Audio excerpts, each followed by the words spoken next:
안녕하세요. 여일에서 미국 시장 읽어주는 남궁재훈 대리와 함께하는 여미남 오늘 8월 22일 화요일 순서입니다.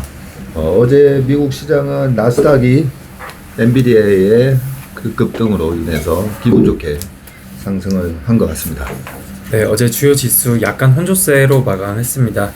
다우는 소폭 하락했습니다. 마이너스 0.11% 하락을 한 반면에 S&P 500 플러스 0.7, 나스닥 플러스 1.6% 오르면서 기술주 중심의 어제 상승세가 좀 나타났습니다. 특히 필라델피아 반도체 지수가 2.8% 상승했습니다. 섹터 쪽 보시면 IT, 자유소비재, 커뮤니케이션, 이런 IT 기업들, 빅테크들이 들어가 있는 섹터들이 상승세를 보였고, 헬스케어라든지 소재 이쪽 섹터도 강세로 마감했습니다. 반면에 금융이라든지 산업재, 필수소비재, 에너지, 부동산, 유틸리티 이런 섹터들은 약세로 마감했습니다. 어제도 금리가 좀 올랐습니다. 10년물이 한 8bp 오르면서 4.34%, 그리고 많이 올랐네요. 2년물이 또 6bp 오르면서 5%를 기록했습니다. 네, 그래서 어제 금리는 일단 올랐는데, 빅테크 기업들 위주의 상승세가 나왔고, 어제 테슬라가 한 7.3%, 그리고 엔비디아도 한 8.5% 정도 상승했습니다. 이외에 대체로 강보합 정도 한 1% 내외로 상승했는데, 애플, 마이크로소프트, 구글, 아마존, 넷플릭스 이런 종목들 다 한 1% 정도씩 상승세로 마감했습니다. 네, 전체 섹터별로 보면 11개 섹터 중에 5개밖에 못 올랐다, 그죠? 예, 그렇습니다. 네, 그리고 금리가 8bp나 올라가지고 4.34%니까 이거는 시장은 이제 바닥을 짚고 반등에 꼭 돌아섰다라고는 단정짓기는 좀 어려울 것 같고, 유가는 그냥 80.7이고 비트코인이 26,000 해가지고 네. 이 부분도 좀 애매한 상황에 지금 그렇게 와 있네요. 그렇습니다. 어제 반도체 쪽이 좀 좋았었던 것 같습니다. 여기 엔비디아 말씀드렸던 것처럼 8.5%, TSMC 1.6%, AMD 2.3%, 마이크론 0.6 정도 상승했고, 그러니까 아래 왼쪽에 필라델피아 반도체 지수 안에 들어가 있는 종목들 몇 개를 더 추가했습니다. 여기 AVGO 브로드컴인데 4.8%, ASML도 한 1.1%, 어플라이어드 마테리얼스 한 4.3%, 인텔도 한 1.2% 오르면서 반도체 기업들의 주가가 어제 가장 강했던 것 같습니다. 그리고 자동차 쪽 소폭 상승했는데 루시단 1.3, 리비안 1.9, 그리고 GM이나 포드 약보합 정도, 강보합 정도 약간 올랐습니다.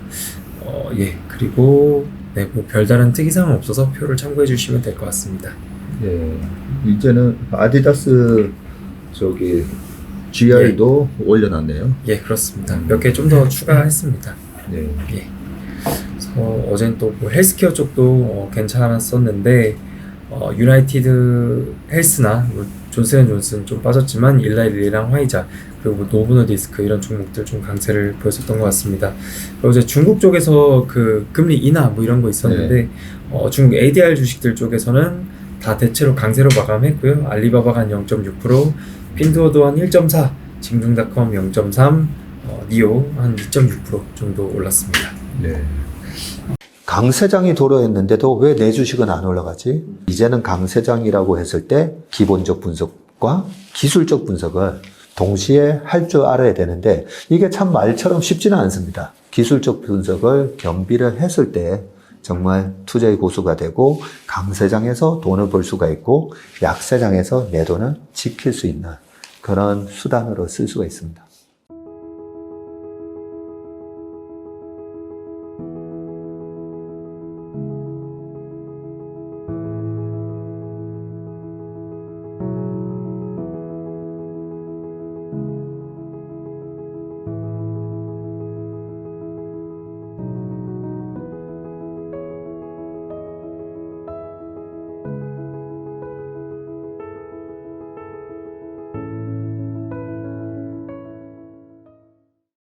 아디다스는 최근에 메시가 열풍이 지금 미국에서 불고 있어가지고 어제 신문 기사를 읽는데 되게 재밌더라고요. 미국에서 최고의 스포츠는 뭐니 해도 이제 아메리칸 풋볼인데 미식 축구. 그 미식 축구의 그 관람 시간이 한 1680시간, 뭐 그렇다면 MLS 미국의 이제 사커죠, 사커. 예, 사커의 관람 시간이 33시간 뭐 이런 식으로 1600시간 대 30 몇 시간. 그리고 MLB 있잖아요. 메이저리그 베이스볼 그런 게 한 170시간. NBA 이런 것도 다 그렇게 되는데 메이저리그 사커는 30시간대였다가 저기 메시가 오는 바람에 160시간, 170시간으로 큰 폭으로 올랐고요.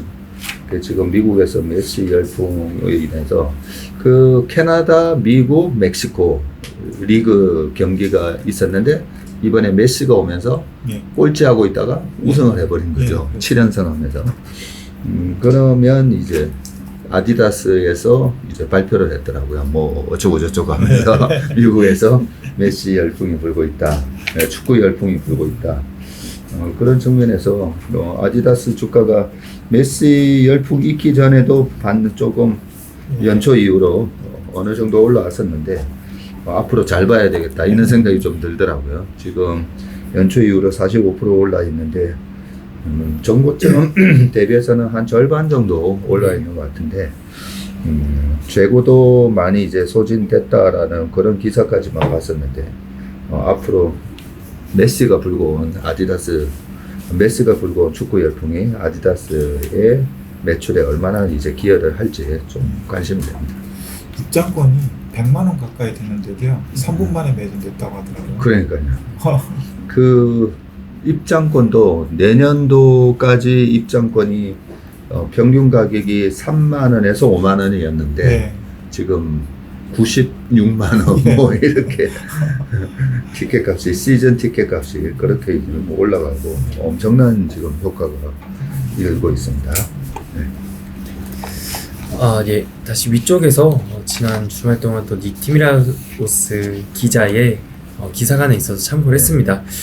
제목을 보시면 역사적 저금리 시대가 끝날 수 있는 이유다라고 하면서 이유 한 4가지를 아래에 적어놨는데 일단 내용부터 보시면은 높아진 생산성과 재정 적자 증가로 중립금리가 높아졌을 수 있다. 중립금리 추정치가 2.5%이고요. 또 페드에서 얘기하고 있는 목표 인플레가 2%인데 그렇게 보면 실질 중립금리는 0.5%다라고 하고 있고 또 기사에서 뉴욕 페드에서도 실질 중립금리를 한 0.5% 이렇게 전망을 하고 있다라고 합니다. 인플레가 하락을 하고 있지만 여전히 경제는 좋기 때문에 중립금리가 높아지면 추가적인 금리 인상 또는 금리 인하 시기가 더욱 늦어질 수 있다. 최근 페드 오피셜스 그러니까 몇몇 그 연준 인사들을 얘기를 하는데 그분들의 추정치가 서서히 조금씩 올라가고 있다라고 합니다. 올라가고 있는 이유 4가지를 얘기를 했는데 첫 번째로는 경제 성장이 장기 추정치 2%보다 높은 상황이다. 그리고 이는 현재 수준의 금리가 5.25에서 5.5%인데 이 금리 수준이 그다지 제약적이지 않다라는 뜻을 의미한다라고 얘기를 하고 있고 두 번째로는 급증하는 정부 적자와 신재생 에너지에 대한 투자는 저축에 대한 또 투자를 증가시켜서 중립금리를 높일 수 있다. 그리고 은퇴를 위해서 저축했었던 돈들이 다시 사용되게 되면 또 그런 것들 때문에 중립금리 올라갈 수 있다라고 하고 있고 AI 그리고 인공지능 등에 대한 투자 이런 것들이 중립금리를 높일 수 있다라고 합니다. 중립금리가 높다면 페드는 또 수요를 둔화시켜서 인플레를 잡으려면 지금보다 더 금리를 높여야 한다라고 얘기를 했고 이제 24일부터 26일까지 이제 잭슨홀 미팅이 3일 동안 이뤄질 텐데 이 주제가 세계 경제 구조적 변화라고 합니다. 그래서 이번에 네. 그래서 이번에 이런 부분들이 어떤 내용들이 나올지에 대해서 좀 더 관심을 갖고 봐야 될 것 같고요. 또 원래는 그 CME 페드워치의 11월달 금리 인상 확률을 보면은 25bp 인상 확률이 거의 38%까지 올라왔습니다. 네. 그래서 최근에 또 금리 그 10년물이라든지 2년물 계속 올라가고 있고 또 이런 우려들이 계속 나오고 있는 것 같습니다. 그래서 또 한 번 11월달에 25bp 인상을 할 건지 안 할 건지 이런 내용들이 네, 시장에 좀 있는 것 같습니다. 이 티미라우스 또 기사를 보니까 또 찜찜하네요. 이 지금 얘기는 뭐 이렇게 되면 또 금리 인상을 해야 될 수도 있다. 뭐 이런 약간의 뉘앙스를 그렇습니다. 풍기고 있어가지고 좀 찜찜한 게 있고 잭슨홀 미팅에서는 그 제롬 파월 의장이 발표는 하는데 Q&A가 없다고 그러더라고요. 예. 예, FMC 회의하고는 좀 다른 점이 FMC 회의는 하고 Q&A가 되게 길잖아요. 예. 예. 근데 잭슨홀 미팅에서는 그냥 발표하고 예. 만돼요 그냥. 근데 항상 연준 의장이 잭슨홀 미팅에서 좀 의미 있는 그런 정책 변화의 시그널을 주다 보니까 거기서 혹시나 또 우리가 예상치 못했던 뭔가가 나올까 그런 부분은 좀 걱정하는데 이번에는 지금 시장 분위기도 약간 미리 선조정을 받고 있어서 그렇게 뭐 호키시한 얘기가 나올까 뭐 이런 생각은 좀 들긴 합니다. 예, 그리고 어제 금리가 또 좀 올랐는데요. 네. 그 이런저런 뉴스 플로우들을 좀 살펴보니까 어제 뉴욕 연은에서 그 임금 상승률이라고 할까요? 그 7월 평균 연봉 그리고 또 정규직 평균 그 오퍼 웨이지 이런 그 임금 관련한 지표들이 좀 나와서 참고를 했습니다. 7월달 뉴욕 연은 평균 연봉이 79,711불 나오면서 지난 3월달에 발표됐었던 것보다 1.2% 상승을 한 것으로 나왔습니다. 사진 1번 이후에 또 사진 2번을 봐주시면 정규직 평균 그 오퍼 웨이지라고 하는 부분인데 이게 이번에 발표된 게 69,475불입니다. 근데 지난번 3월에 발표됐었을 때 62,088달러 였어서 이번에 12% 오른 것으로 발표가 됐습니다. 그리고 또 이 사진에는 없지만 그 reservation wage라고 해서 유보 임금이라고 봐주시면 될 것 같은데 이게 7월 달에 78,645불인데 지난 3월 달보다 한 4% 상승한 것으로 발표가 됐습니다. 그래서 뉴욕 연은에서 이런 임금 관련한 지표들이 좀 발표가 되면서 어제 그 금리를 올린데 또 약간 영향을 미치지 않았을까 이렇게 또 시장에서 보고 있었던 것 같습니다. 평균 연봉이 되게 높다 그죠? 예, 지금 환율로 뉴욕 쪽, 따지면 1억이 넘는다 그죠? 그렇습니다. 그리고 어제 이제 특징주들 보면 엔비디아, 테슬라 네. 모두 이제 큰 폭으로 올랐는데요. 엔비디아 같은 경우에는 뭐 어떤 얘기가 있었습니까? 예, 엔비디아 어제 그 HSBC의 프랭클리 애널리스트 분의 코멘트가 있었습니다. 투자 의견은 바이로 목표가는 $600에서 $780로 상향 조정을 했는데 내용적 보시면은 AI 서버 모멘텀이 계속해서 시장의 기대치를 뛰어넘을 것으로 예상을 한다. GPU 출하량을 보면 엄청난 수요를 보이고 있다라고 합니다. 이번에 발표되는 엔비디아의 실적이 회계연도 24년 2분기인데 컨센서스 그 블룸버그 기준 컨센서스가 11빌리언 정도 그리고 EPS는 2.07달러입니다. 이 부분에서 데이터 센터 쪽에 컨센서스가 8빌리언 정도 되고 있거든요. 근데 HSBC에서 추정한 매출은 12빌리언 그리고 데이터 센터 쪽은 8.8빌리언 정도 되고 있습니다. 그래서 HSBC에서 좀 불리시하게 컨센서스를 제시를 했고요. 또 전체 AI 서버 추정치도 상향 조정했습니다. 회계연도 24년 기준으로 16만 2,500개에서 20만 개로 엔비디아가 한 19만 개 정도 하고 있다라고 하고 있고 회계연도 25년 기준 20만 개에서 40만 개 정도 이렇게 될 것 같다라고 하고 있고 이렇게 되면 엔비디아가 한 38만 5천 개 정도 되고 있습니다. 그래서 AI 서버 추정치를 거의 25년 기준 2배 정도 상향 조정시켰습니다. AI GPU 수요가 공급을 계속 초과하고 24년까지도 계속해서 이 클라우드 AI 캐펙스 예상보다 더 좋을 것이다. 이런 추세가 25년까지 계속 이어질 것이다 라는 코멘트가 나오면서 어제 뭐 엔비디아뿐만 아니라 반도체 쪽 기업들의 주가가 크게 올랐었던 것 같습니다. 네.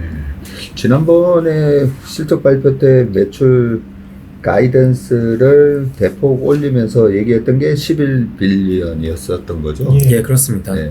근데 HSBC에서 지금 추정하는 게 12빌리언으로 네, 거기서 또 더 올라갔네요. 그렇습니다. 야. 지난번 UBS에서 14.5를 예상했거든요. UBS에서는 14.5? 예. 이번 분기예요? 예. 와, 그래요? 그거보다는 좀 낮은데 그러면 이 12빌리언 아니요. 저기 가이던스를 14.5로 했어요. 가이던스를? 다음 분기의 가이던스를 14.5로 했고요. 이번 분기에 나오는 거를 UBS에서도 한 11년 정도 했었던 것 같아요. 실적 발표 이후에 예. 다음 분기 가이던스를 제시를 하잖아요. 예. 그러면 이번에 나오는 게 회계년도 24년 2분기니까 회계년도 24년 3분기 예. 가이던스를 14.5빌리언. 네. 네. 3분기 말고 이번 분기는 네. 2분기 발표 아닌가요? 네, 2분기 그러니까. 발표인데 예. 예, 이번 2분기 발표를 지난 분기에 7에서 11로 올렸던 거 예, 아니에요? 맞습니다. 맞습니다. 예, 맞습니다. 예. 11인데 방금 14는 다음 분기 얘기하는 예, 거예요. 예, 맞습니다. 3분기. 3분기를 예. 거기서 또 더 올라가서 14까지 예. 올라간다는 얘기죠. 예. 어마어마하다, 그죠? 그렇습니다. 그래서 네, 이런 소식이 있었고 테슬라 같은 경우 한 7.3% 어제 또 크게 반등했습니다. 베어드의 벤 애널리스트가 투자 의견으로는 아웃퍼폼 목표가 $300 제시를 했는데 코멘트 쪽에서는 가격 인하가 마진에 압박을 줄 것이라는 점은 인정을 한다. 근데 사이버트럭 출시, FSD, ESS 등의 에너지 쪽의 사업들이 지속적인 성장을 보일 것이고 그리고 또 새로운 시장으로의 확장 이런 것들을 고려한다면 앞으로 좀 기대를 해볼 수 있을 것이다 라고 합니다. 최근에 저도 뉴스나 이런 그 트위터 사진들로 봤는데 사이버트럭이 이제 그 큰 차에 이렇게 운송되는 것들을 사진으로 사람들이 찍어서 소셜미디어에 올리고 있더라고요. 그래서 이런 그 미국 도로에서 사이버트럭이 보급되면서 사이버 트럭에 대한 기대감이 커지고 있다. 그리고 추가적으로 코드명 하이랜드라고 되어 있는데 업데이트된 이 모델 3라고 합니다. 이 업데이트된 모델 3를 중국에서 출시할 예정이고 중국 일부 매장에서 이미 주문을 받고 있고 9월부터 생산이 시작될 것으로 전망한다라고 합니다. 예, 그래서 그동안 좀 테슬라 주가가 많이 하락을 했었는데 어제는 반등 나왔고 이런 투자 의견들이 나왔습니다. 예. 이 사이버 트럭에 대한 그 예약도 꽤 많이 몰려 있잖아요. 예, 예약 그때 맞습니다. 그렇죠. 몇 숫자가 정확하게 기억은 네. 안 나는데 몇백 16만 대였다가 몇십만 대 그랬던 것 같습니다. 170, 180만 대. 그러니까 그렇게 막 밀려 있는데 저거 빨리 출시 안 되는 거 아니야? 뭐 최근에 주가 빠지면 또 그런 얘기들도 나오는데 실제로 미국 도로에서 이 사이버 트럭이 시운전하는 거겠죠 아마? 네, 예, 시운전하고 아직- 운전 그 미국 도로에도 지금 한 40대 정도가 돌아다닌대요. 시운전하고 충돌 테스트하고. 충돌 테스트 지금 하고 있고. 네. 그러니까 그 주차장에 사이버 트럭 그 위에다가 껍데기 씌워놓고 숨겨놓은 거 이런 사진들도 최근에 나온 것도 보긴 했었는데 빨리 이 출시가 이게 된다면 또 하나의 이제 예. 그렇죠? 네, 예. 하나의 큰 매출 성장의 모멘텀이 될 거라 생각합니다. 그 다음에 요 반도체 쪽 계속 얘기가 나오고 있네요. 브로드컴 어제 한 4.8% 상승했습니다.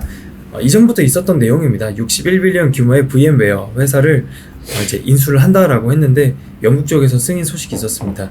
영국 쪽에서는 이번 인수가 컴퓨터 주요 서버 제품의 공급 경쟁에 큰 영향을 주지 않을 것이라면서 승인을 했습니다. 브로드컴이 칩은 데이터 센터 이외에도 스마트폰이나 홈 네트워킹 등의 사용이 되고 있습니다. 향후에는 미국 그리고 다른 국가들에서도 승인을 받아야 하는데 어제는 영국 쪽에서 승인 소식이 있었습니다. 그리고 또 이어서 백신 관련주들 어제 모더나가 한 9.3, 노바백스 13%, 그리고 BNTX 여기도 6.5% 정도 상승했는데 추가적인 백신 접종 이런 기대감으로 상승했습니다. 코로나 신종 변이 바이러스 에리스라고 하는데요. 이게 우려 변종으로 분류가 되었습니다. 영국, 중국, 이스라엘, 덴마크, 인도, 미국 등으로 좀 침투가 돼서 확진자들 나오고 있는데 되게 감기랑 비슷한 증상이라고 합니다.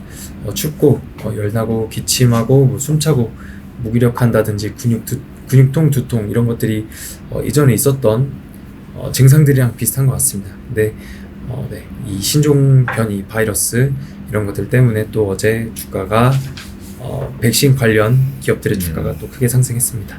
네. 아침에 모더나 주가 한번 보고 왔었는데 예.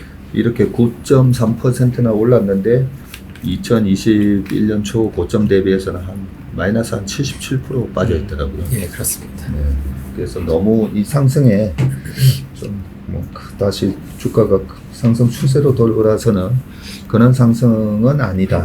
뭐 이런 생각이 좀 듭니다. 그다음에 오늘 밤에 혹시 발표되는 주요 지표들 뭐 이런 거 있습니까? 특별하게 중요한 지표는 없습니다. 기존 주택 매매 건수 나오는데 부동산 관련 지표입니다. 컨센서스가 415만 건, 지난달이 416만 건이었습니다. 최근에 미국에서 그 모기지 금리가 7% 다시 넘어서 가면서 거의 최고치를 거의 찍고 있다라는 뉴스를 봤는데 이번 주에 주택과 관련한 지표들이 또 계속 발표되거든요. 또 발표되는 대로 말씀드릴 수 있도록 하겠습니다. 네. 이번 주는 엔비디아 실적 발표로 전후로 해가지고 그동안에 좀 조정받던 시장이 약간 반등을 들어가면서 월말을 조금 긍정적인 시그널을 주면서 끝나지 않겠는가. 뭐 저희는 그렇게 예상을 하고 있는데 금리가 계속 올라가는 게 좀 찜찜하니까요. 네, 금리에 대한 향방을 조금 더 관망을 좀 했다가 했으면 좋을 것 같고 기업별로는 보니까 이번에도 테슬라가 299 찍었다가 210까지 빠졌다가 다시 올라오는 모습인데 최근에 애플도 그렇고 마이크로소프트도 그렇고 이런 빅테크들이 주가가 조정을 받으면서 또 약간 또 착한 가격으로 많이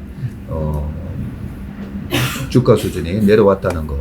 그래서 주식의 가장 큰 호재는 싸다는 거. 네, 그런 부분이 있는데 너무 매크로보다는 일단은 이 조정받을 때 기업의 주가가 어디가 좀 싼지 어느 정도 기업의 또 실적 발표들 계속 체크하면서 그런 부분에 좀 더 초점을 맞추셨으면 좋을 것 같습니다. 오늘 여민함 순서는 여기까지 하겠습니다. 수고 많으셨습니다. 고맙습니다. 감사합니다.